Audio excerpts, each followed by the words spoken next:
Assalamualaikum warahmatullahi wabarakatuh. Shalom, Om Swastiastu, Namo Buddhaya, salam kebajikan dan salam Pancasila. Kami dari kelompok 5 yang beranggotakan saya Arneti Rahmawati, Saya Sandra Samet, Saya Naura Nafisa, saya Siti Lain, saya Valencia, dan salah satu teman kami yang berhalangan hadir hari ini yaitu Juang Putra Jonathan. Di sini kami akan membuat tugas video yang membahas mengenai mendiskusikan dan mengkritik kiprah tokoh sastrawan Indonesia di bidang sastra dengan etika. Nah, salah satu tokoh yang kami akan diskusikan hari ini adalah Chairil Anwar. Tema yang kami angkat itu adalah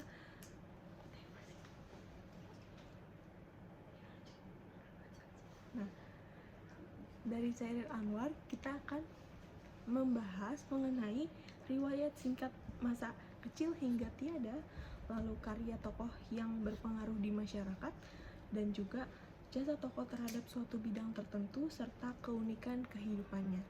Pertama-tama yang akan membahas mengenai riwayat singkat masa kecil hingga tiada adalah Naura Nafisa. Waktu dan tempat dipersilakan.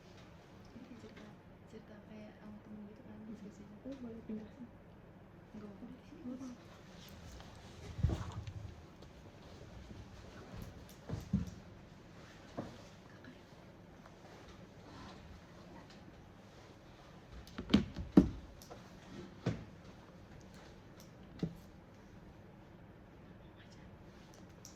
Oh iya, ayo.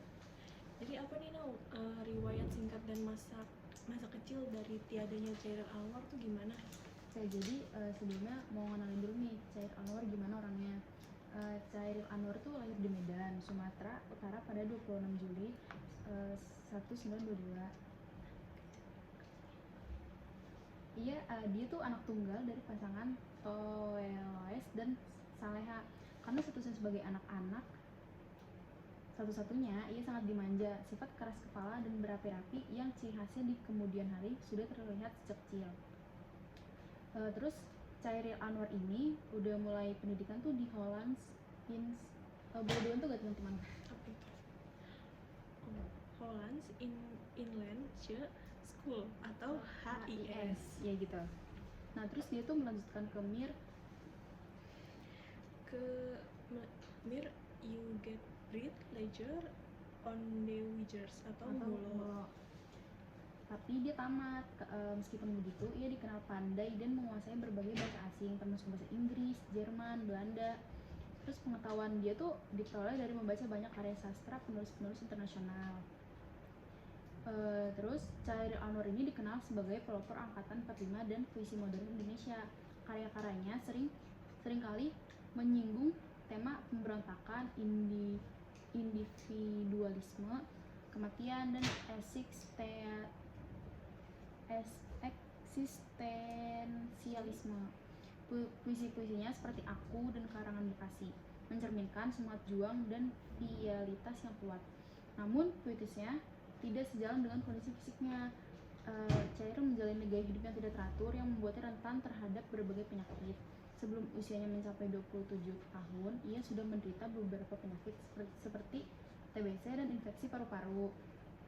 Terus pada akhirnya hidupnya tuh kesehatannya semakin menurun. Dia dirawat di rumah sakit Dr. Cipto Mangunkusumo di Jakarta. Ada dugaan bahwa penyakit kematiannya adalah penyakit tifus yang diperoleh oleh komplikasi penyakit lain yang sudah lama dideritanya. Terus Chairil Anwar akhirnya meninggal dunia pada 28 April 1945 saat usianya baru 26 tahun. Dia dimakamkan di Taman Pemakaman Umum Karet Bifak, Jakarta. Meskipun hidupnya singkat, warisan sastranya tetap hidup dan menginspirasi banyak orang hingga saat ini. Ada yang mau bertanya nih teman-teman? Oke, berarti aku bantu tadi ngulangin dikit ya. Chairil Anwar itu adalah seorang penyair, betul kan teman-teman? Dia lahir di Medan, tapi dia lebih banyak menghabiskan waktunya itu untuk mengejar pendidikan dan terutama mendalami sastra ya, mendalami bidang sastra. Terus juga dia mengalami penyakit yang lumayan serius itu, karena hidupnya tapi meninggalnya itu di tahun 1945 atau 1949 yang di infografis kalau nggak salah. 49 Oh, 49. Iya. Dia 49. aku tadi juga sempat baca kalau Chairil Anwar dia lahir di tahun 1922.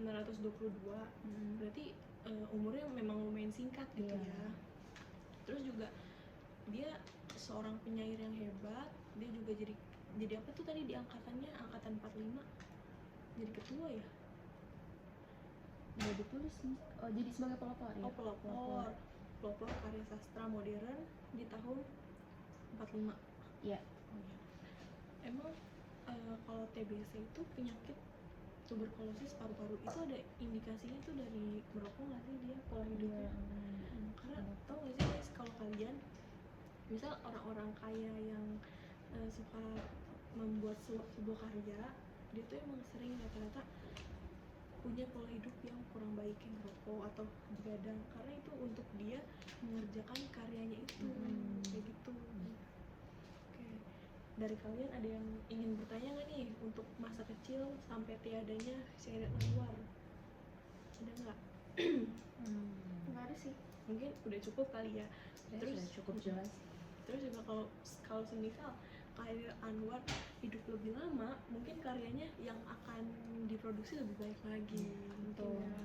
Cuma sayangnya hanya bisa sampai segitu aja. Tuhan berkehendak lain gitu. Oke, baik. Selanjutnya kita akan membahas karya tokoh yang berpengaruh di masyarakat dari seorang Chairil Anwar yang akan dibahas oleh Saya. Siti Hajar.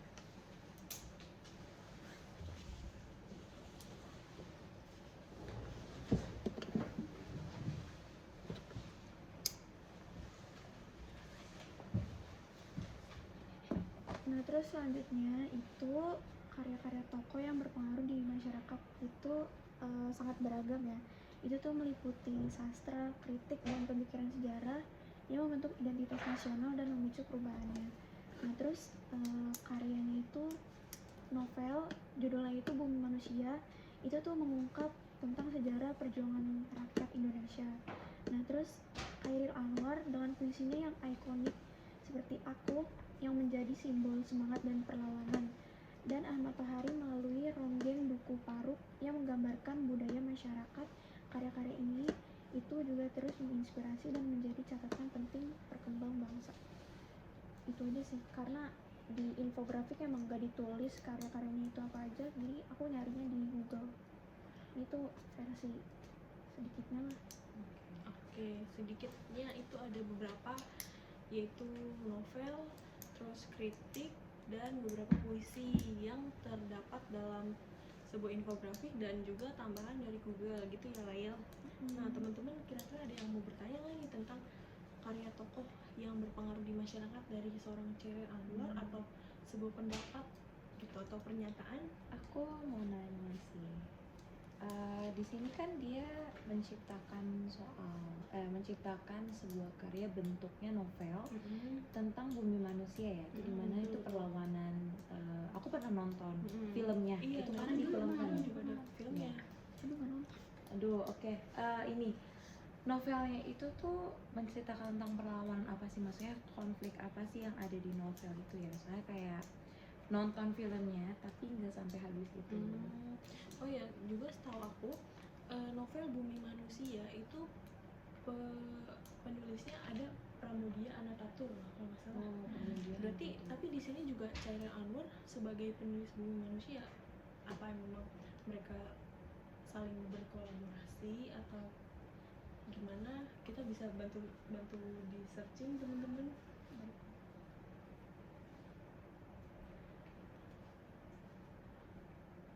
Kalau karya tokohnya yang berpengaruh di masyarakat tuh puisi Aku tuh lumayan populer ya di masyarakat. Itu kayak gimana tuh Layo?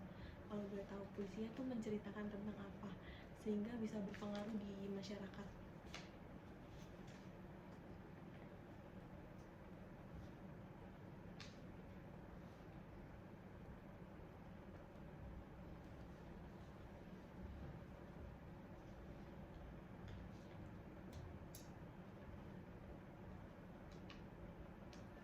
itu dia menceritakan tentang semangat individualisme dan vitalis seorang penyair yang gelisah dan berjuang hidup tanpa lelah, bahkan dalam penderitaan dan rintangannya. Jadi puisi aku ini adalah suatu representasi dari Chairil Anwar sendiri. Betul nggak sih teman-teman? Benar. Itu dari hal yang aku dapat ya. Karena judulnya aja aku itu bisa saja merujuk pada Chairil Anwar sendiri, yang beliau adalah seorang yang tadi apa? Individualis ya, Dan terus vitalis. kapitalis, dan juga Orangnya pantang menyerah. orangnya pantang menyerah. Dalam hidup ini memang kita harus pantang menyerah. Oke, lanjut tadi yang untuk pencipta dari novel Bumi Manusia, Pramudia Anantatur itu gimana tuh? Kalau di sini ya, setelah aku cari-cari, sebenarnya Chairil Anwar tuh bukan yang penulis Bumi Manusia. Ternyata benar yang Arlet bilang tadi, yaitu Pramudia Anantatur. Anantatur. Ya.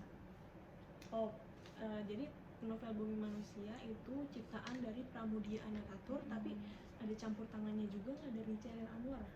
Enggak sih. Oh nggak ada. Enggak. Mungkin ada kekeliruan ya teman-teman dari suatu informasi yang sudah dibikin sama Ananda Siti Hajar. Jadi kayak gitu. Jadi nanti mohon dikoreksi untuk kedepannya juga kita jadi tahu gitu loh. Kayak novel Bumi Manusia tuh bukan dari miliknya Chairil Anwar, Dari tapi lain kita jadi tahu nih. nah ya kita jadi tahu. Jadi novel Bumi Manusia adalah ciptaan dari Pramudia Anantatur. Baik, bisa dilanjut. Selanjutnya adalah jasa tokoh terhadap suatu bidang tertentu yang akan dijelaskan oleh Florencia. Silakan Floren, waktu dan tempat dipersilakan.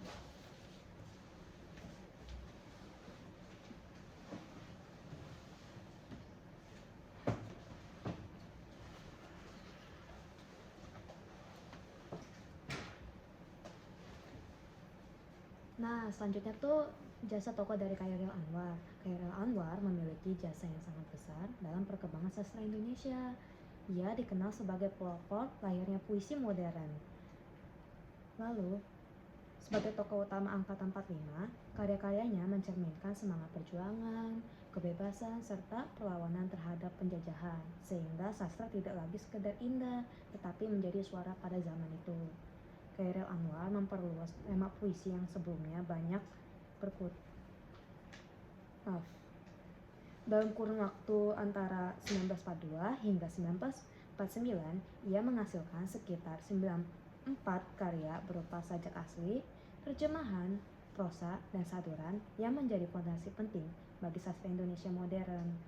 Selain itu, melalui karyanya yang menerjemahkan sastra dunia, Chairil Anwar berhasil memperkaya wawasan pembaca Indonesia sekaligus memadukan pengaruh luar dengan semangat lokal. Lebih dari itu, ia juga memberi identitas baru pada sosok penyair sebagai pemberontak, pembawa semangat kebebasan, dan suara generasi, sehingga julukan si binatang jalang layak disandangnya sebagai simbol keberanian dalam berekspresi. Wow, ternyata Chairil Anwar ini seorang pengekspresi handal ya, sampai dia dijuluki sebagai si binatang jalang. Jadi jasa Chairil Anwar itu adalah pada bidang sastra tentunya, karena dia sangat mahir mungkin ya dalam bidang tersebut teman-teman. Tadi juga dijelaskan oleh Naura dan juga diperjelas oleh Floren bahwa beliau ini seorang pelopor sastra modern, puisi modern mungkin ya. Iya. Puisi modern di tahun 45. Puisi itu sebelumnya berarti ada puisi kuno mungkin ya. Puisi kuno semacam pantun semacamnya. Terus juga beliau mempelopori puisi modern yang mana puisi tidak lagi indah, sastra tidak lagi indah, namun Menjadi suara pada zaman itu. Suara perlawanan terhadap kolonialisme kayak Betul. gitu. Sangat berjasa tentunya sosok Chairil Anwar sendiri nih, karena dia juga menerjemahkan beberapa karya sastra asing kepada Indonesia ya. Jadi gimana tuh tadi? Chairil Anwar menerjemahkan karya sastra asing sehingga Dapat memperkaya wawasan bagi pembaca di Indonesia. dapat memperkaya wawasan pembaca di Indonesia. Jadi biar para pribumi ini nggak nggak minim literasi lah ya. Apalagi tadi dia banyak bisa berbahasa gitu kan. Jadi gitu, jadi dia sangat bermanfaat bagi masyarakat dan juga pada bidang tertentu mempunyai jasa. Selanjutnya yang akan dibahas adalah keunikan di kehidupannya. Gimana nih Sabrina? Oke, kalau dari infografik yang aku baca itu belum ada yang untuk keunikannya, tapi Khairul Anwar itu kan sudah lumayan terkenal ya. Siapa sih yang nggak tahu tentang Khairul Anwar? Nah, kalau dari beberapa artikel yang aku baca, itu dia itu yang bikin dia ciri khasnya itu adalah gaya berbahasanya, gaya berpuisinya, gaya dalam dia mengkritik dan lain hal sebagainya. Nah, dia itu gaya puisinya itu bahasanya katanya modern di zaman itu. Itu kan masih ya baru-baru banget ya Kak, Baru kayak kemerdekaan benar. zaman 1945. Benar. Nah, itu tapi dia sudah bisa berbahasanya seperti zaman sekarang nih, udah modern banget lah untuk di zaman itu. Terus dia juga seperti yang tadi dibilang ya sama Lail, kalau dia itu juga individualistis banget dan dia itu juga sangat berekspresif dalam mengungkapkan suatu pendapatnya, dalam mencurahkan perasaannya di dalam karya yang akan dia buat itu. Nah, selanjutnya juga dia itu ada keunikannya adalah dia itu menggabungkan unsur-unsur puisi dan juga pantun. Itu gimana ya, kayak kita yang tahu kan puisi udah puisi gitu kan, ini pantun ya udah pantun, tapi dia kerennya dia adalah keunikannya dia bisa menggabungkan antara puisi dan juga pantun gitu sih. Jadi sangat unik ya, sangat Iya. kalau dibahas lebih dalam mungkin ini bakal lebih unik lagi. Iya gitu. gitu sih. Tadi jadi benar kata Sabrina, kata Lail, kata Floren bahwasannya beliau adalah seorang yang sangat individualis, terus juga beliau merupakan pelopor puisi modern. Mungkin saat itu puisi modern ini sangat-sangat wah ya, karena hanya beliau yang mempelopori gitu loh. Iya betul. Terus juga tadi keunikannya ada apa lagi? Dia juga diksinya dan musikalitasnya itu tuh khas, dimana tuh dia menggabungkan antara pantun dan juga Oh puisi. iya, pantun dan juga puisi. Iya. Itu adalah suatu gebrakan yang sangat Keren. sangat menggebiar gitu pada masa Pantun itu. aja udah seru, apalagi Pada masa itu ya. puisi. Sangat jenius sebagai sastrawan yang sangat jenius pada masanya. Kita sekarang hanya bisa mengenang jasanya terhadap kiprah sastra di Indonesia, Khairul Anwar. Mungkin kalau tanpa beliau kita nggak tahu kalau misal ada kombinasi pantun dengan puisi ya. Terus juga tanpa beliau kita nggak akan tahu ada puisi seindah Aku, puisi seindah tadi apalagi judul puisinya, judul puisi Khairul Anwar. Dia juga makanya dia itu disebutnya dengan nama itu Binatang Jalang. ya si binatang dan jalang, dan juga pelopor angkatan 45, karena di zaman itu ya dia yang mempelopori bahwa masyarakat Indonesia itu harus bisa berliterasi, bisa kalau membuat mungkin sulit ya karena kemampuan orang beda-beda, tapi dia bisa memberitahu nih ke masyarakat kalau kita tuh punya karya sastra yang seperti ini. Kita bisa belajar dari sini, kita tahu masyarakat, sifat-sifat masyarakat dari luar ataupun di sekitar kita tuh gimana. Khairul Anwar juga membuat puisi dengan tema pemberontakan, jadi dia juga menyuarakan suara masyarakat kala itu ya terhadap pemerintah kolonial. Oke, baik. Ini masih ada waktu, itu udah berapa Ren? 19 menit. Jadi untuk 1 menit terakhir mungkin kita buat kesimpulan aja kali ya teman-teman. Kira-kira Floren ada yang mau disampaikan gak nih? Kesimpulan, aku mau nanya satu-satu kesimpulan yang udah kalian dapetin dari diskusi kali ini tuh apa aja. Boleh dibantu, siapa dulu yang mau menyampaikan kesimpulan? Oke, silakan Nora. Dari tadi pembahasan yang udah kita bahas tentang Khairul Anwar, aku tuh jadi tahu yang dari Bina tadi keunikannya kalau pantun sama puisi itu ternyata bisa digabungin. Terus kayak, aduh penasaran nih, kayak pengen baca nih nanti gitu. Kira-kira tahu gak Bin apa? Yang Rekomendasi. Iya, Oh, rekomendasi. Sebenarnya sih bacanya tuh yang pas puisi akunya itu sih, soalnya kadang relate ya untuk tokoh-tokoh yang memang dia tuh mau mengangkat nilai-nilai dari masyarakat ya kan, kayak banyak nih, nggak cuma si Chairil Anwar doang, banyak sekali yang membuat sastra dari itu juga, dari masyarakat sekitar juga gitu sih. Aku sih rekomendasinya itu ya untuk puisi aku kalau baca. Oke. Selanjutnya, siapa yang ingin menyampaikan kesimpulan dari diskusi yang udah kita lakukan? Silakan. Aku deh sebagai notulen juga nih. Oke. Jadi pertama banget itu dari riwayat singkatnya si Chairil Anwar ini. Jadi dia itu tuh lahir di Medan 26 Juli 1922. Dia anak tunggal, makanya dia sangat dimanja. Pendidikan dia itu di HIS dan juga MULO. Dia itu membaca puisi internasional dan juga menerjemahkannya supaya masyarakat sekitar bisa membaca. Tapi sayangnya karena pola hidup dia yang kurang baik, dia harus terkena TBC dan juga infeksi paru-paru, sehingga dia wafat di usia muda, tepatnya pada 28 April 1949. Dan dia dikenal sekali dengan pelopor karya sastra 45. Nah, karyanya itu salah satu yang terkenal adalah puisi Aku, di mana itu adalah simbol semangat dan pantang menyerah.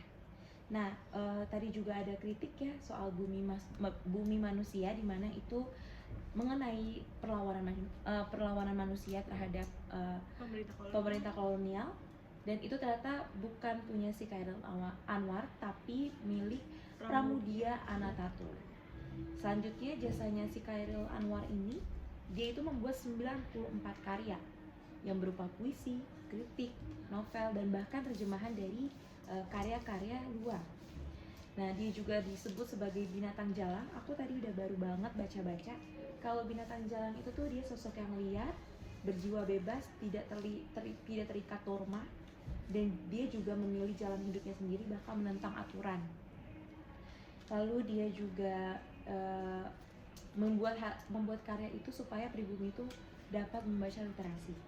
Dan yang terakhir banget adalah dia keunikan dia itu gaya puisinya itu sangat modern, terus dia juga punya gaya individualistis dan juga sangat ekspresif orangnya.